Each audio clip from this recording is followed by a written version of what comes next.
We loved our children dearly, and yet people don't like rich people.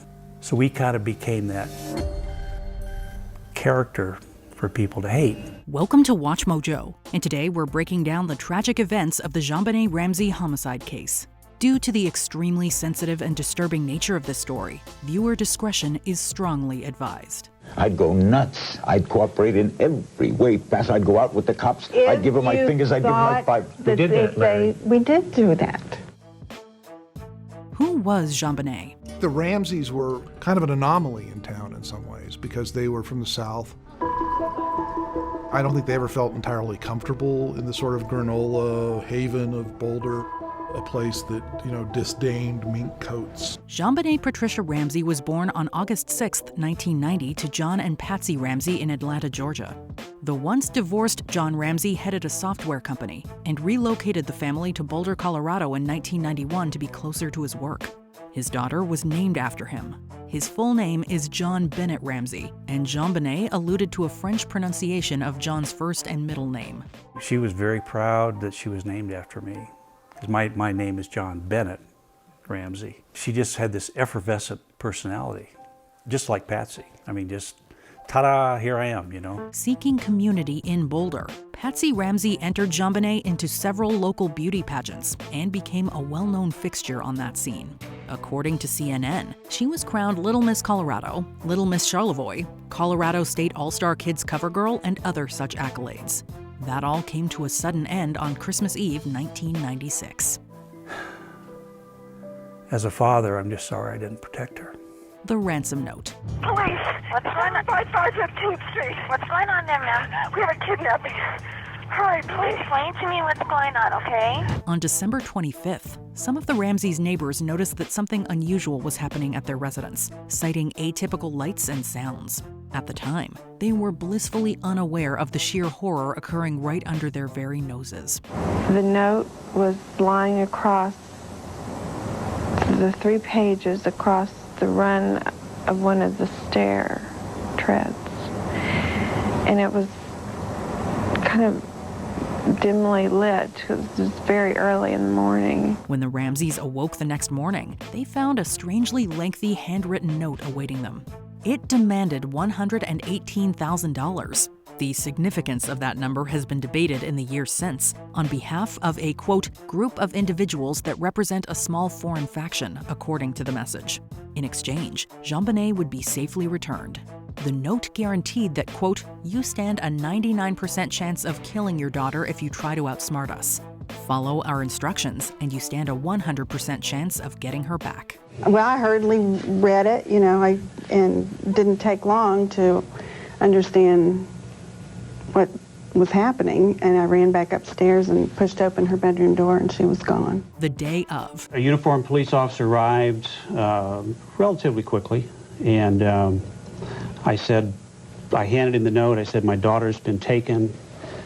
He said, gee, you don't think she just ran away? And I said, for heaven's sake, she's 6 years old. No, she didn't just run away. Patsy Ramsey immediately defied the note's instructions and placed a 911 call to her local authorities, who arrived just before 6 a.m. They were unable to find any trace of JonBenet or that anyone had forcibly entered the Ramseys' house. The officers who showed up at the Ramsey home have since been harshly criticized for their roles in failing to seal off the crime scene. Police combed the house?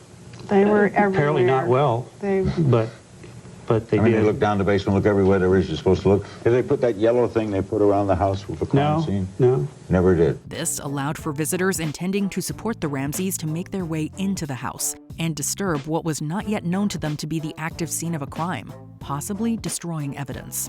A latched door in the basement that one of the responding officers had neglected to open was breached by John Ramsey in the early afternoon hours of the 26th. Inside, he discovered his 6-year-old daughter's body and immediately contaminated potential forensic evidence by physically moving her upstairs. One of the detectives asked me and my friend who was there to go through every inch of the house, see if there's anything that was unusual or abnormal that looked out of place. Who did it? The first theory. Had we been asked to take a lie detector test, we said no. We were asked, would we? We said certainly we would. We would expect it to be fair, and we would expect the results to be public. Unsurprisingly, initial reactions to the truly grotesque events of the case were swift and harsh, with investigators launching John and Patsy into the hot seat as the primary suspects. It didn't help their cause that the responding officers had not found any signs of forced entry on December 26th. When interviewed for the New York Times in 1997, Craig Silverman, a Denver prosecutor, mused that, quote, "We either have a set of parents who are guilty of one of the most atrocious killings ever, or we have a set of parents who have been incredibly victimized by their daughter's killers and by the media." They never really reacted like parents. If it was my daughter that had been killed, I'd be sitting at the police department every day. Similarly, Greg McCrary, a retired FBI profiler also interviewed by The Times, shared that, quote, "Statistically, it is a 12-to-1 probability that it's a family member or a caregiver."